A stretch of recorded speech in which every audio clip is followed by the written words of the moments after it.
ஓம் ஸ்ரீ சாய்ராம். பகவான் ஸ்ரீ சத்யசாயி. பதில்கள். எதை புரிந்து கொள்ள மனிதன் முயல வேண்டும்?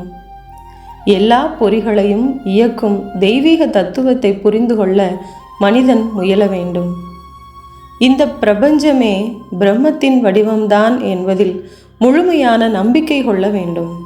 பலவாக இருக்கும் பெயர்களிலும் வடிவங்களிலும் ஒரே தெய்வீக தத்துவத்தை மனிதன் இனம் காண வேண்டும். இதற்கு தெய்வ வடிவம் மிகவும் அவசியம். சிலர் கடவுளுக்கு வடிவம் இல்லை என்று நினைக்கிறார்கள். அப்படி நினைப்பவன் ஏதுமறியா மூடன். வடிவம் மிகவும் அவசியம்.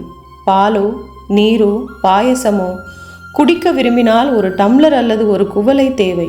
ஒரு பாத்திரம் இல்லாமல் அதனை பருக முடியாது. அதுபோல தெய்வீக தன்மையை அனுபவிக்க உடலாகிய பாத்திரம் தேவைப்படுகிறது.